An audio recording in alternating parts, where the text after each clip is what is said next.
What's up, folks? I'm your host, Konrad, on Sketchy Goodness with the amazing Keith Grachow. Thank you for tuning in. Hello. Keith, how you doing today? Good. Just kind of got a bunch of stuff wrapped up, or the project I'm working on. I got. Sorry Oh, about that. I got excited there. Yeah, project I'm working on. It's with a company called Story AY, and they're actually launching a Kickstarter now Oh, to promote it. So I actually can talk about that a bit. But yeah.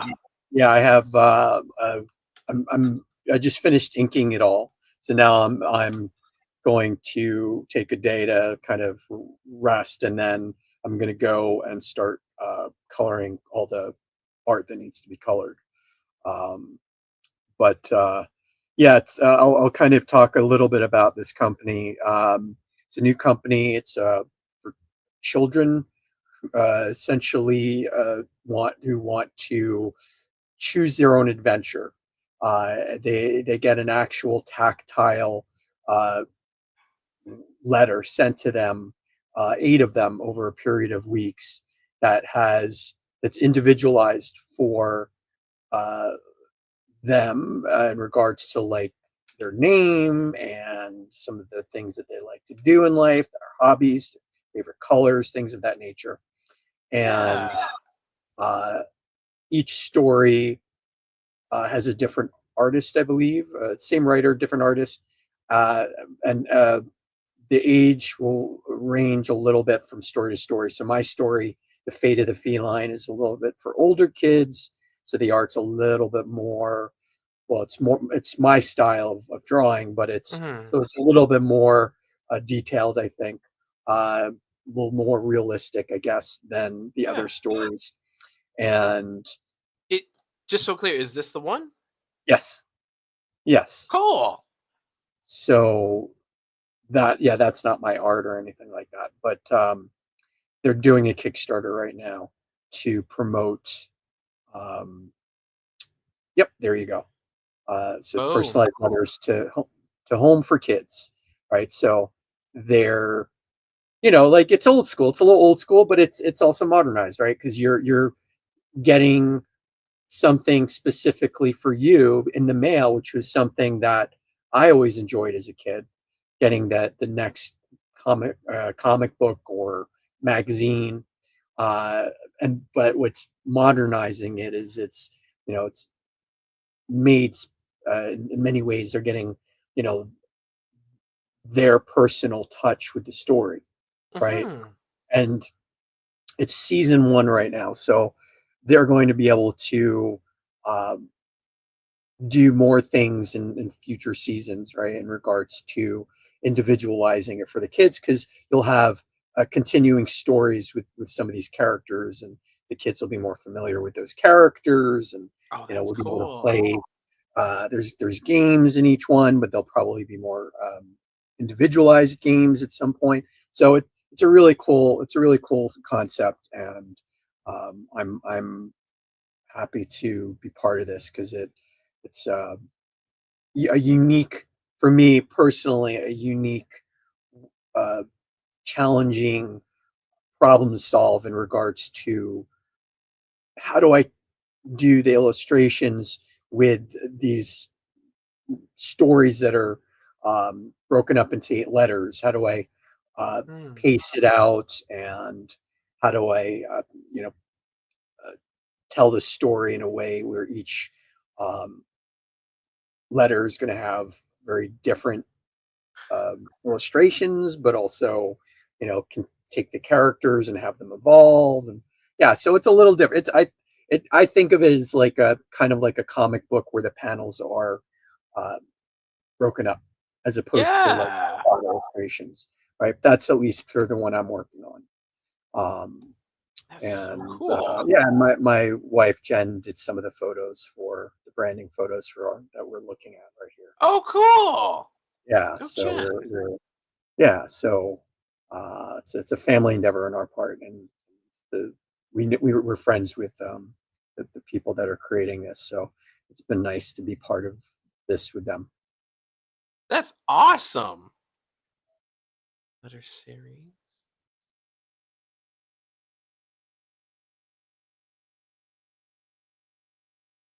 Oh, that's cute. The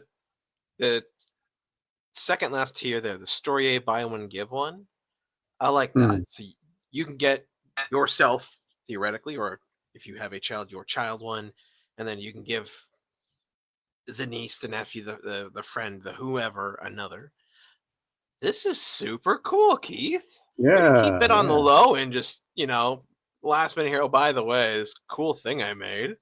Well, they I haven't spoken about it because they just launched the Kickstarter like this week. So I figured, Yeah, that um, it wasn't my job to like start spreading the news about this until they were ready to start spreading the news about it, right? fair. So that's why I mean, I've mentioned that I've been working on a project. I just haven't really talked about it just because I True. This is haven't, true.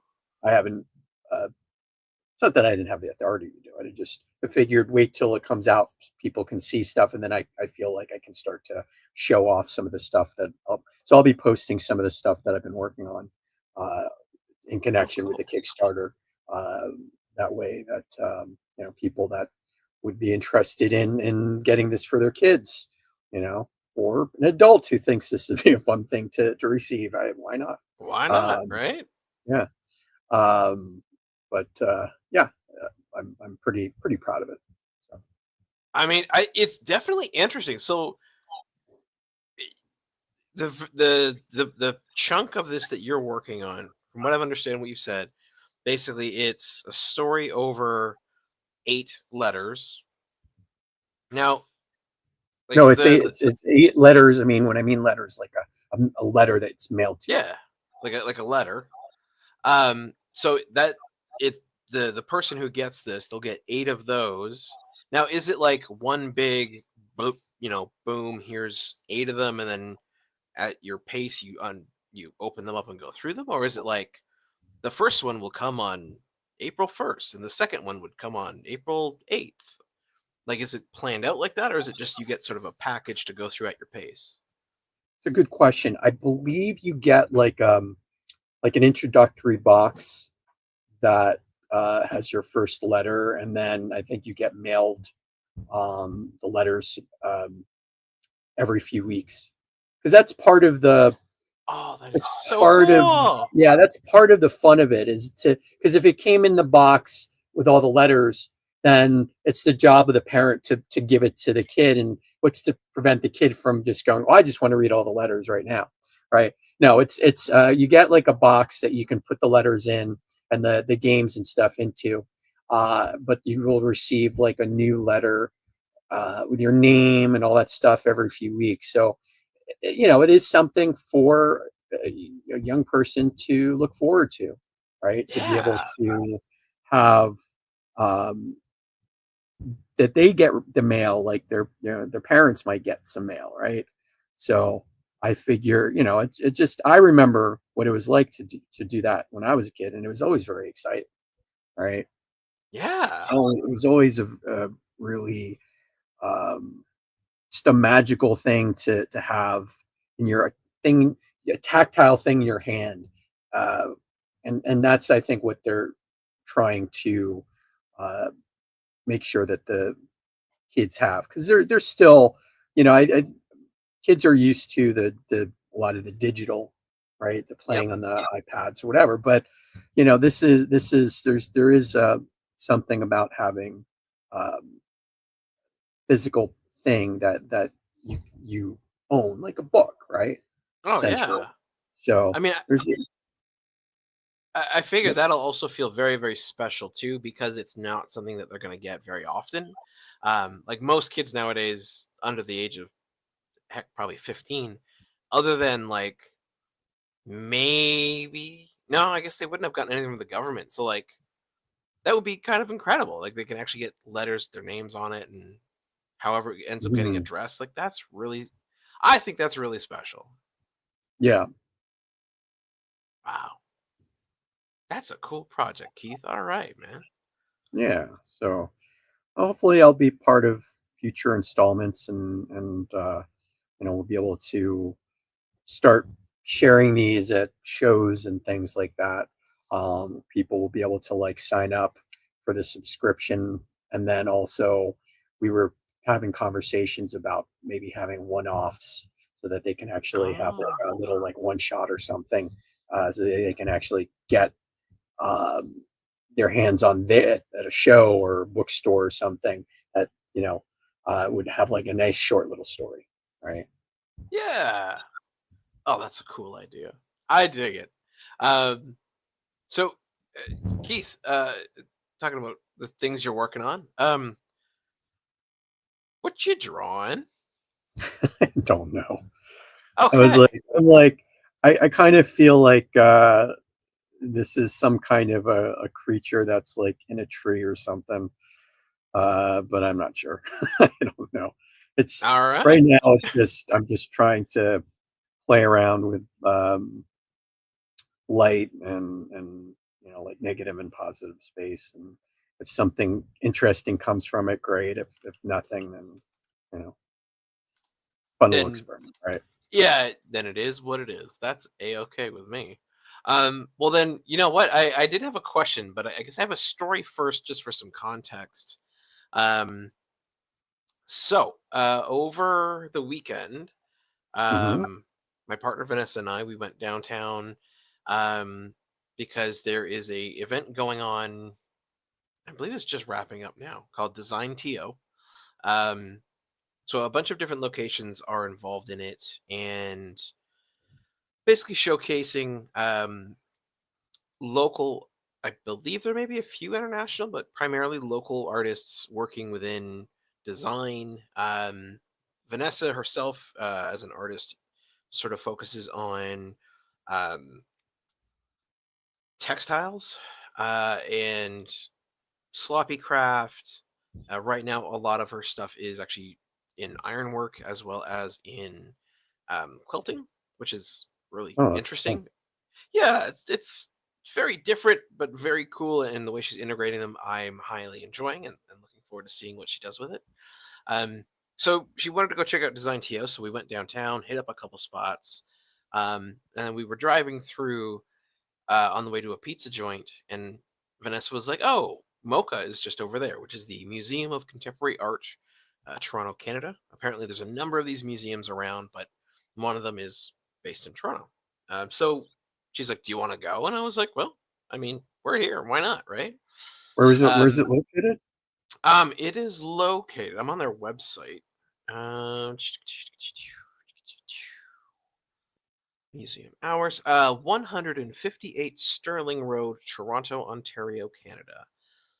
If you just look up MOCA Toronto, you'll find it. Hmm. They're open Wednesday through Sunday, 11 until 6, except Friday when they're open till 9. Cool. Um, but I saw a few cool things there. So I am gonna quickly share my screen. Whoop. So we're gonna go back here. So the first one that's directly related to comics is from Michael. I'm gonna say this wrong. Nicole Yagulanos. Hmm. Yeah, Yagulanos. Who is a what is his background? I believe he is. No, he lived in Japan. I forget. But this man is very well traveled, and he's a very interesting artist. So this is actually an image of one of his pieces that's in there, and it's basically like in their lobby. So each of these panels is 5 feet tall, 4 feet tall, a couple feet wide, and then of Hmm. course there's quite a lot of them. Um, but this is the piece that I specifically saw. So this is not a great image of it because you can only really see through the thick black lines, sort of the overarching thing. But basically, this artist went to Japan for a time, uh, Hmm. learned calligraphy there, learned sort of art forms from Japan, as well as being here, learning about. uh, Aboriginal art and that process, and then also being a fan of comics. So basically, every single box here is a comic page as well as it Mm. connecting in the overall, and I thought it was really interesting. So I've ended up now with another one of his books, which is just very cool, called Carpe Mm. Fin, and again, very different art style, extremely heavy inks. Uh, it's just an interesting book. I haven't Mm. read this one yet, but the one that is showing up on the screen there is called Red. It is quite interesting, just visually to take it in, but also to read it because you're able to sit there and read it. Bring your art back up now. And then the other pieces I saw there, or we saw there, I should say. Is it gonna fight me? There we go. One is from an artist named Tishan Su, HSU, and it's called Interface Remix. And this piece was uncomfortable. The reason for that is it has a lot to do with the human body and the ways that we take it in. So throughout the whole third floor of this museum is dedicated to this artist in this Mm. exhibition. And a lot of it has like x-rays and images of like the human body that are massively distorted, and they take use of, I don't even know if this is going to totally come across to anyone who's younger who may check this out with us live or later on YouTube, but you know how an old tube TV, when something went wrong, the whole image like drifted and bent Yeah, weird, yeah, yeah. and it would like cycle through and stuff. So they make use of that to make some really weird pieces, and everything obviously pertaining to the human body in some capacity.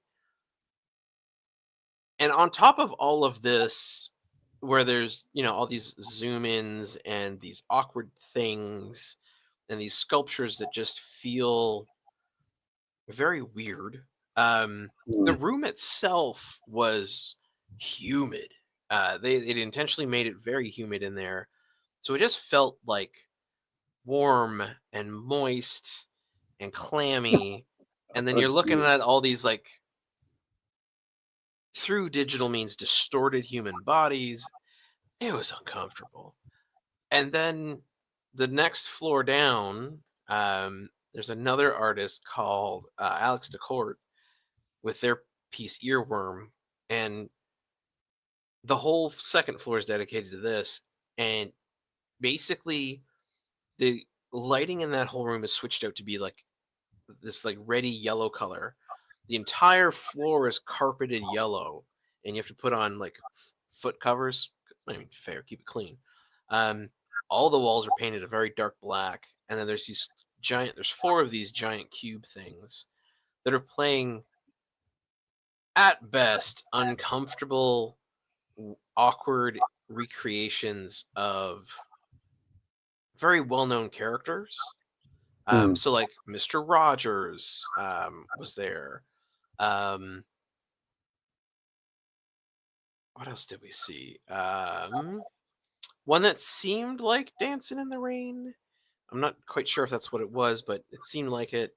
One of them, like the video was for the Seven Dwarves of Snow White and the Seven Dwarves. But like, so they're all a little twisted, a little weird, a little uncomfortable, uncanny valley, and it was just a Mm. whole experience that was wholly overwhelming. Um, so that was interesting. But that being all said, um, the reason I bring it up was, well, I might not have necessarily liked those pieces specifically. I had a hell of a reaction to them. I took quite a bit out Mhm. of it, and it made me think about how like how differently you can tell stories, or it, even in like a baser level, elicit feelings. Um, and that kind of got my brain clicking about, because I know how I myself, as I would say not an artist, um, not that I'm not creative, it's just that's not my forte. The visual media is not my thing right now. Um, but it got me thinking about like different ways to approach stuff, and by making me feel those things, it made me think about my own sensations and how to maybe use that in order to write differently. So I wanted to ask you, Keith, I imagine throughout your life you've seen art that isn't just from a comic book, um, Mhm. and I'm wondering how you feel about, or not necessarily feel, when you see art like what I've sort of described, or just art out there, whether it's sculpture, painting, performance art, theater, whatever. Um, how do you how does that impact, I guess, your creative flow, or have you had a particular piece that, while it wasn't comics itself, it made you sort of think about critically how you do comics, or elicit some sort of shift? Well, yeah, I mean, any yeah, art for sure. Um, Especially if it's,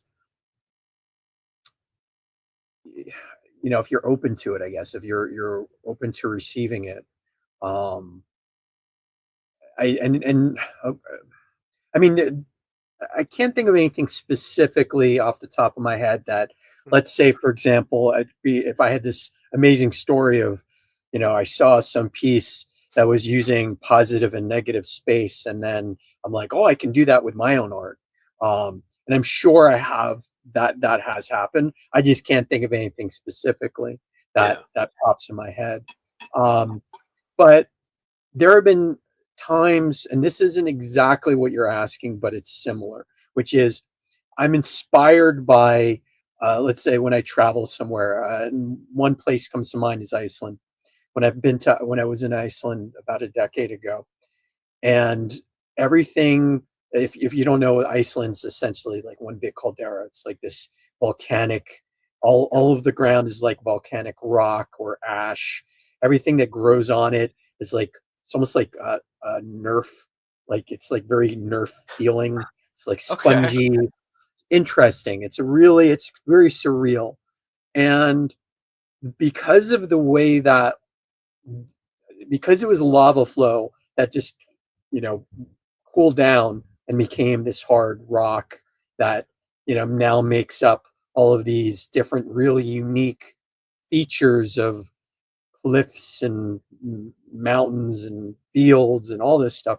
You're seeing some really interesting things that, uh, I can understand how people who were there for the first time would see, uh, creatures or gods or whatever it is Oh, in the features of the volcanic rock and the moss, because the multicolored moss, because it just creates some really interesting visuals. And so when I was there, I was so inspired by like the rock faces that had these weird, very undulating textures and surfaces that uh, made it look like faces of like creatures, kind of like the creature I'm drawing right now, like like elves or ogres or demons. And so I was looking. It's kind of like when you see like in wood grain, you see like faces or something, or yeah. it was a similar thing, and that inspired me. That gave me ideas for, um, kind of, again, like what I'm doing right now. I subconsciously, I wasn't even thinking about it until we just started having this conversation, that I've literally drawn a character that's kind of, the way what I'm seeing is something that's wedged into some kind of rock little alcove, right? Hmm. Some little cave or something, as and that's for sure inspired by what I saw when I was in Iceland. Right on. Um, Okay. yeah, didn't quite answer your question in regards to like art specifically, but and I can tell you traveling through Europe or going to Asia and they have temples everywhere and all the different uh, types of like gods and um, like characters that they would have Hmm. in there, anywhere from their just statues to like you looked. It's really interesting that there would be little gargoyle creatures and like little cornerstones of some of the buildings. You just looked up, you're like, Yeah. whoa! Like there's all these little creatures that they've sculpted and Yeah. built into the right. Because you didn't you live in, was it Korea I lived in Hong Kong, but I've or Hong Kong? absolutely seen, like, I know the architecture you're talking about, especially when it comes to like the gargoyles and stuff, in Europe. Um, but no, you know what? Like, I guess you didn't directly answer the question, but you answered the question. Um, because yeah, like,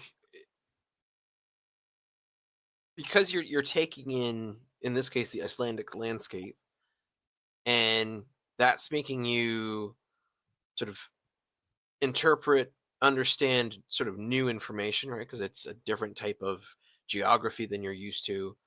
Hmm. And the fact that it's making you go, oh, I see how people are seeing creatures and monsters and figures in this, especially if it's new to them. Hmm. Um, yeah, and I'll say, you know what? Yeah, like given that then impacts you to sort of create, absolutely. Um, yeah, I, I think in spirit that's basically what I was sort of asking, and I think Where's it's some of this just yeah, inspiration coming from? yeah. This guy's freaky. I like him. Yeah. Well, and that's just it though. That's, you're constantly picking things up that may be very subconscious, so you're not aware, or you may be aware at the time and then you forget about it. But then at some point, it comes back and you're using it for something that applies very specifically to something you're working on, right? Could be writing Hmm. something, right? It could be a visual aspect of something. Um, and everything around you can be inspiration. You just, as I said, you have to be kind of open to it. You have to pay attention a little bit just to so that you have so that you hopefully will be able to recall it if you need it, right? Yeah. That kind of thing. um so what about your partner? Like, was she inspired by it for her own art? I don't know if she was inspired by it for her own stuff. She definitely enjoyed it, because having basically she's been within the art community for quite a while. Like all her life, right? She's been drawing and painting, and as she's only, or as she's only has she gone and gone out and got her BA, then worked, then got her master's, and continually sort of improved upon her education. She's continually shifted and learned and changed how she does everything. So I won't say that she is like beyond inspiration, but when I see her taking in art, how to say this? She takes in art, I guess, the way I think I take in reading, which is when it comes to how I write, which is basically like the first thing she wanted to see because she's working on a quilt was a piece that actually someone that she knows made and it was showing, which was also quilting, but it's far beyond her skill set. And she'll sit there and check it out, but she almost takes it in. not as like, let's look at this art piece and what does it mean and how do I feel about it. She'll look at it and go, how did you do it? And she'll try and deconstruct it and then figure out Mm, how to apply that knowledge to her own pieces.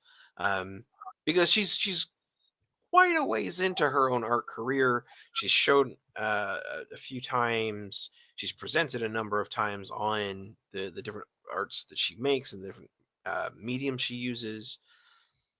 So I don't know if, and again, I won't say she can't be inspired by seeing other art, but I think she's at a point where she's thinking critically enough about it that it becomes more about process than about the piece, if that makes sense. Like like for instance, to maybe make it more comics applicable, um, uh, Jason Lapidus, another wonderful local comic book creator from Group of Seven Comics, um, he is a big admirer of the artist editions of graphic novels that are right. out there for purchase, right? Because they strip the color out generally, and you're left with just the line work, and then you can see how, whoever the artist on that particular version of that book was did what they did, and you can sort of break it down and learn the process. And I think that's where Vanessa's at, where I don't think she is thinking of pieces as art, but more as process. Whereas for me, like Mm, with the parts at Mocha that I was describing, it's all just feeling, right? Like I walk in and it's just, whoa, okay, let's just take it in, feel it. What does it make me do? Why does my mind want to do and go where it goes? And how am I going to react to all this stuff? Um, Whereas I'm sure when she was going through it, she was thinking, okay, how is it set up? Why is it set up this way? mm.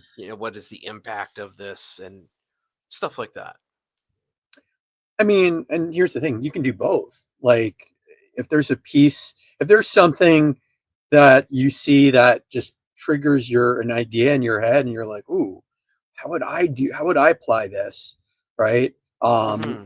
that can happen as well as um being able to look at something and going, there's nothing I can get out of this for my own work, but I can appreciate what it is, and I think it's really cool. So I mean, it's I'm not always like in process mode every time I go to a museum. Um, Sometimes I just want to enjoy it. This, now that I'm thinking about it, I did when I was in Delaware with my family last year. We went to the Wyeth. Uh, it was a Wyeth gallery, uh, and the Wyeths are like a whole dynasty of um, artists. The NC Wyeth, I think, is NC is the first from the early 20th century, who was part of like the early illustrators that were commercial artists. Oh. His work was in a lot of the um, treasure-sized children's books, like these really large children's books, like Oh, okay. Treasure Island, or Robinson Crusoe.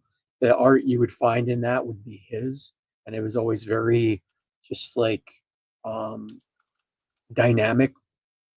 Lots of interesting compositions with these really heroic, or like one that comes to mind, like a bunch of like pirates surging um, against. I'm trying to remember,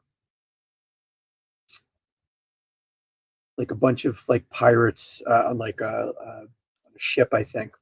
And there's cowboys, and anyway, it was just interesting to look at how N.C. Wyeth did a lot of his art, because he was using, the way he was using color and light and shadow to create like movement, and the because these were commercial, right? Create Hmm. movement for the eye to tell a story. Um, and then yes, sorry, that right there, the pirates right there. Yeah. That other one, the pirate, yeah, like Rush. So I was trying to remember that one. and then the one with the gold, right? You can see what I'm talking about in regards to using the light and dark to create like movement, Oh yeah. um, and then uh, his Andrew Wyeth was his son, who's also a well-known artist. He did a lot of nature art, lots of studies, I believe. Um, I'm thinking, yeah. That one right there with the tree in the barn. I saw ones like that, if not that one. But he also had studies of like uh, just like twigs and flowers that were uh, you don't. It's almost like I think he used the actual twig, kind of like what Mike Ruth would do, is he uses the actual Oh twig to paint. Like, and so that inspired me because I was looking at that going, oh, that's interesting. Like he was drawing a twig or painting a twig, and I think he used a twig or like leaves or something to create the textures, right? yeah. Well, that it just it's interesting to use to create a technique using something that you're drawing, that you're painting, right? Yeah. Um, so that was very inspiring to see that, and I was looking at that and kind of explaining to my parents like what he was trying to achieve while he was doing that, because I'm knowledgeable enough, experienced enough to understand storytelling composition, so that I was able to, oh, you see what he's doing here, and is your eyes going here, and that was really cool. Um, to be able to understand it, to be able to understand to be able to kind of like um, reverse engineer something that the Yeah. artist is doing. Um, but Yeah, so that would be an example, I think, of what you're talking about. And I can't say that I necessarily went back home to use that stuff, but you saw me draw the cowboy and horse. Like that was kind of, not necessarily saying that was why it directly inspired, but it was for sure some of that, the inspiration for that um, comes from that, right? Yeah. The And artists that drew them. yeah, and I mean Wyeth, both of them actually, senior and junior, or Andrew and NC, I believe it was. Um, their figure, the way that they drew figures were very dynamic, which you know in previous episodes we've talked about how you have the process you follow to try and make sure that as much dynamic movement, and specifically movement, as possible is captured within the pieces that you're making. um, Mhm. and that screams dynamic, just the way that they're postured, the way that they're well moving, would be a good way to say it. Definitely, yeah, that like blends in, and I can certainly see the appeal to that art as well. Like it's fantastic. Um, Mhm. and that I think too, like that specific artist, and I'm sure there are others of its time. Like I know a lot of um, sort of advertisers in the, what era is it, or decade? I want to Art say Deco, it's like the y- yeah, the Art Deco kind of stuff, where it had its the style itself that was popular had its fingers in realism, but also like illustration, and you like can very cool. JC Leyendecker is another one. JC JC Leyendecker was known for the Arrow. Was it called Oh like yeah. Arrow Man? Essentially, they had like a specific style of shirt that had like cardboard or something in it. Yeah, the that kind of thing. And so he painted. I think he did a lot of like magazines for advertising for those particular types. I think they're called like the Arrow collar or something like that. Um, but yeah, like I remember looking at his work and just some of the painting, the way he leaves the brush strokes or leaves some of the underpainting um, he lets it kind of come through. That's something that I would for sure try to use in my own work, right? Oh Um, yeah. little things like that, you just kind of pick up and you go, "Oh, that's an interesting idea," right? Hmm. Like So, what I find interesting about all of these is, as sort of I was saying earlier, like it has its fingers in realism, but you can draw like a very clear line between realism to this to like modern day comics. Um, mhm, or Alex Ross, and then because this strips like I don't want to say strips out, but this doesn't worry about the perfect realism of exactly what a human being looks like, um, while still regarding absolutely proportion and everything very specifically.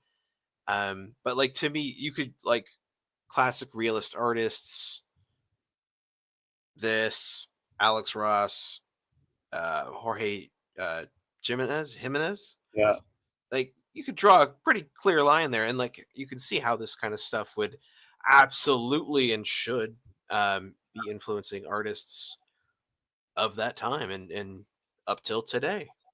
yeah. Well, I mean, yeah, the thing about these artists is that they were inspired by, the Renaissance artists, right? Like the Leonardo da Vinci's and Caravaggio's and Michelangelo's, who were creating, some.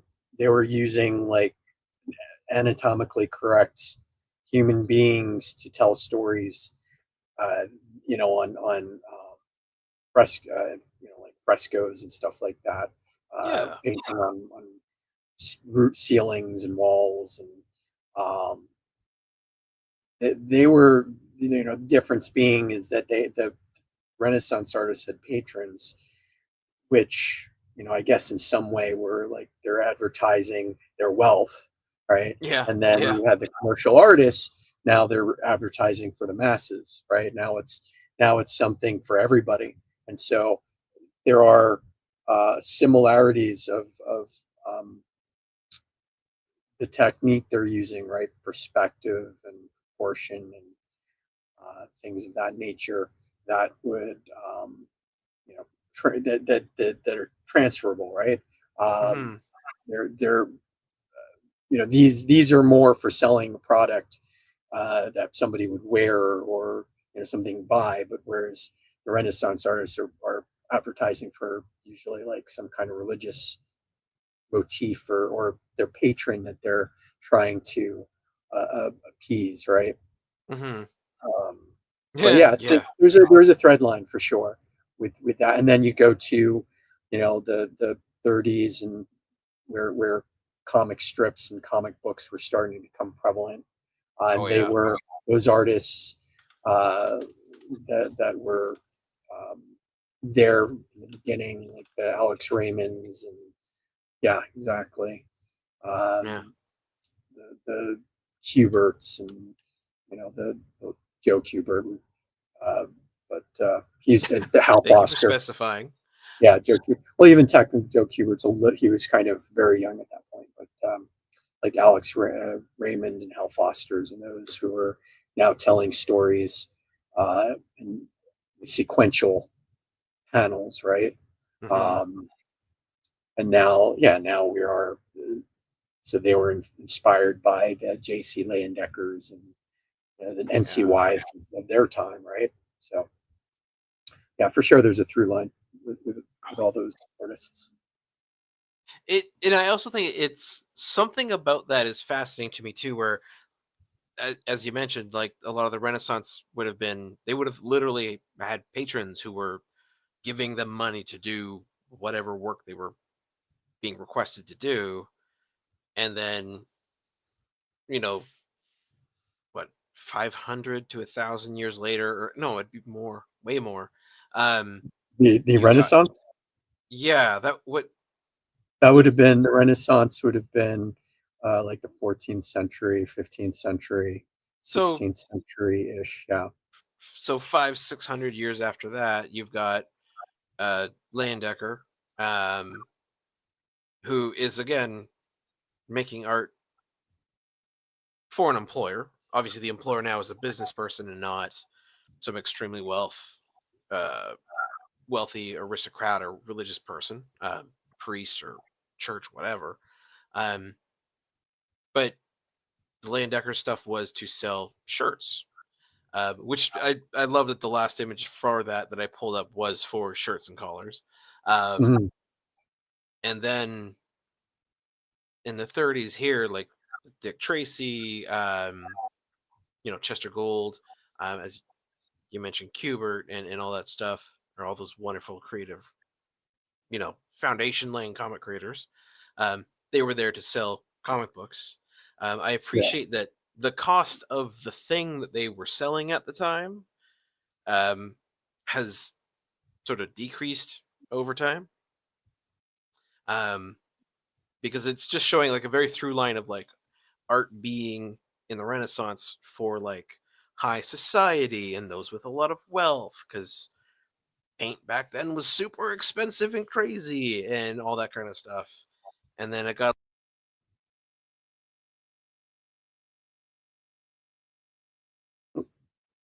Your microphone just went out.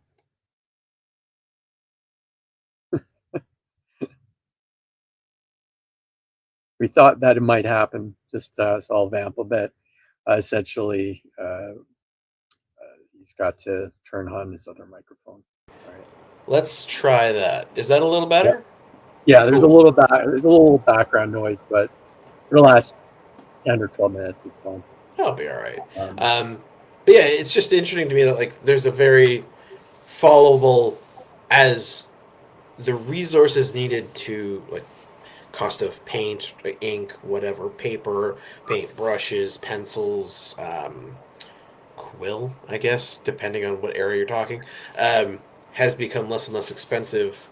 Art has become for more and more people.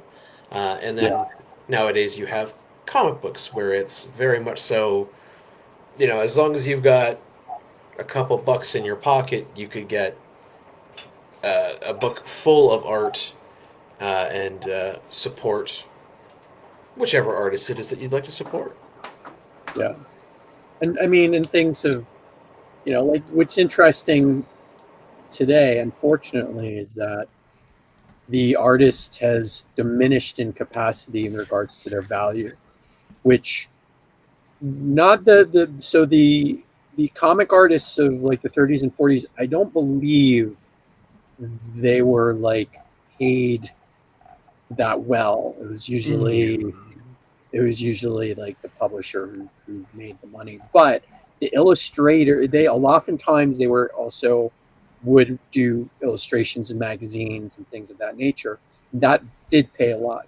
So there was a time, and I think it was around the 20s and 30s, when illustrators were almost considered like A-list actors, right? There was a Interesting. time when like you would have, if you read The Great Gatsby, like there's artists that were part of that whole scene, um, Mm-hmm. and that they were commercial artists. They were the ones that were like, you know, because this is prior to the photo really being the prominent device that was used to capture something that was happening, right? Because the commercial artists were essentially illustrating people doing something to sell something, right? Yeah.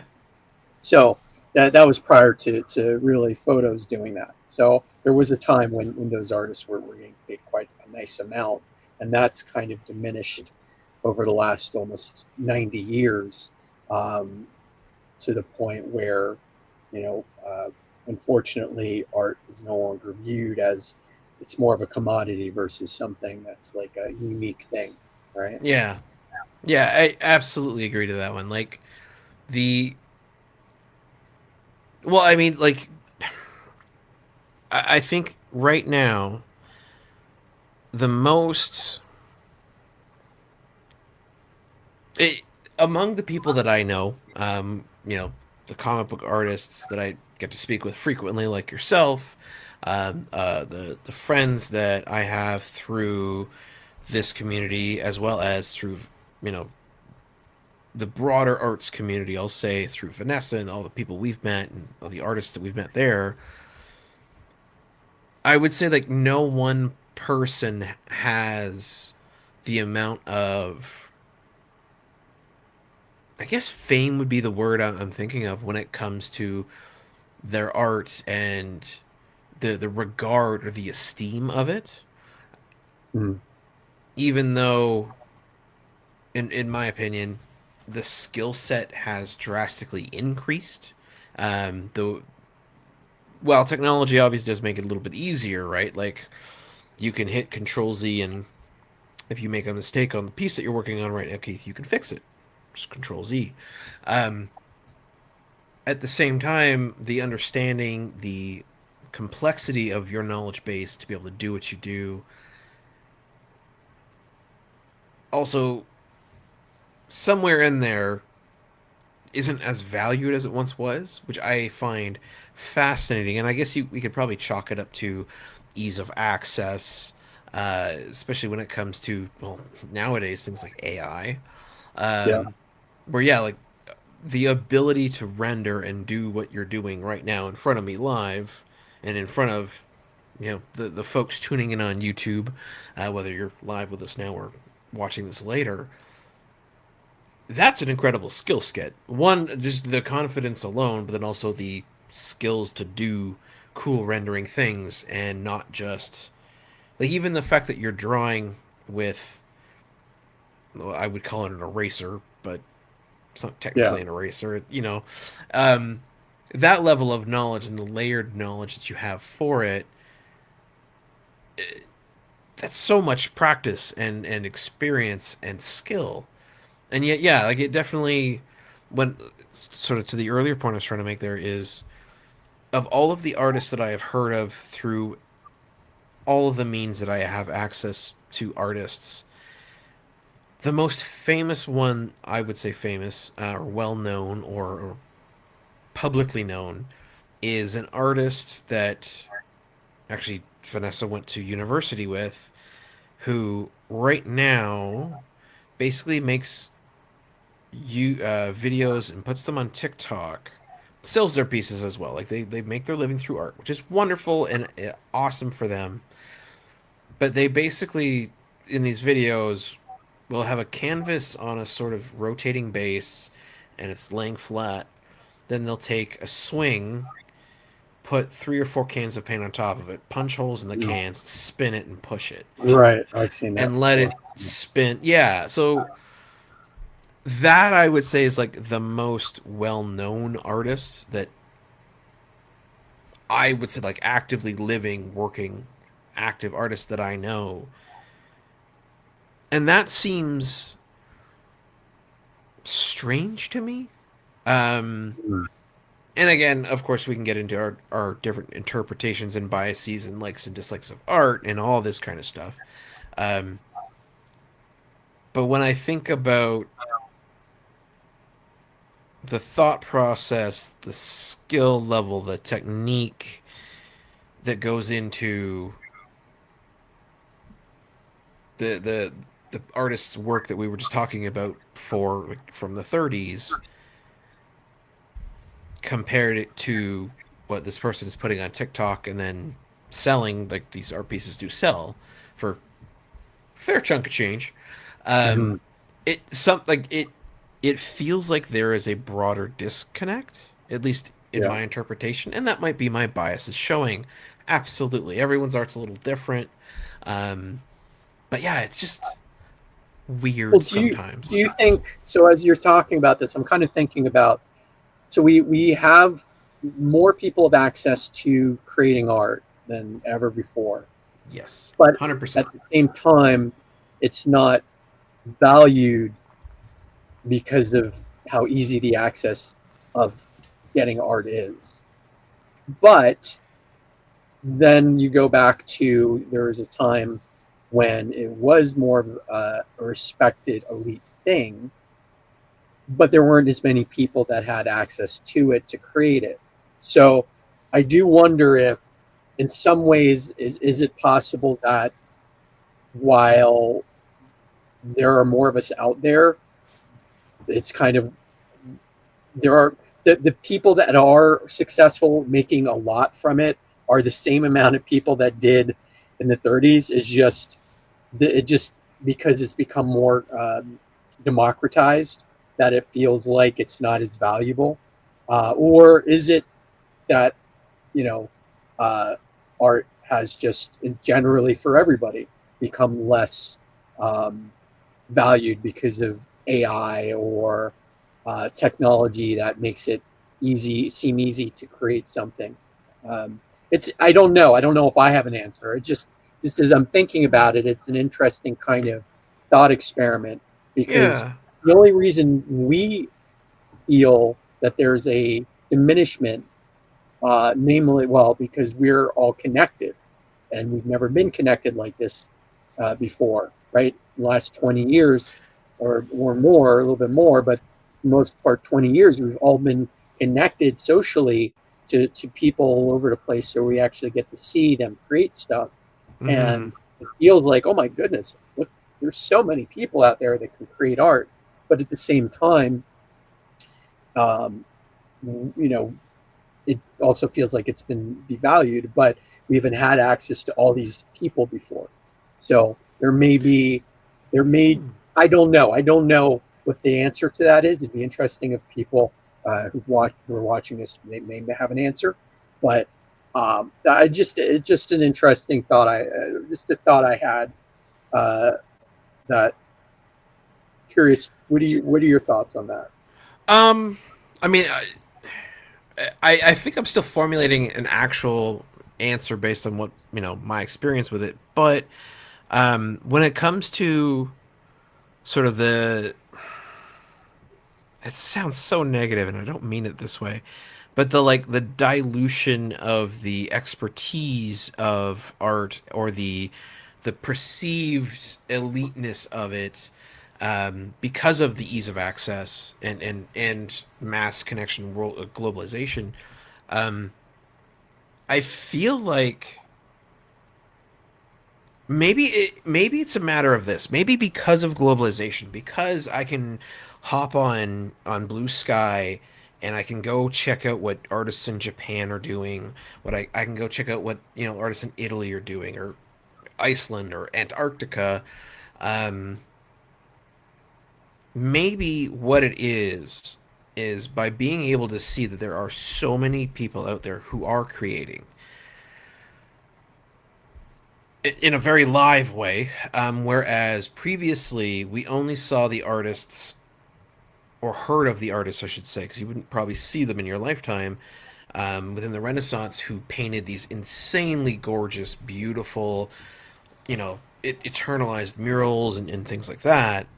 Um, Maybe because back then it was harder to see them or get to Mm, them, they were more revered, whereas maybe there was an absolute buttload of artists out there working in charcoal or in ash or in whatever cheap, easy medium they could get to put marks on something.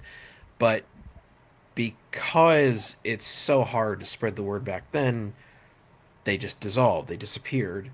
Whereas yeah. now, because everyone can see everyone, Mm, maybe it's more an effect of, oh, you don't have to be, you know, like an insanely perfect artist to be an artist. Anyone can do it, and you just have to put something out.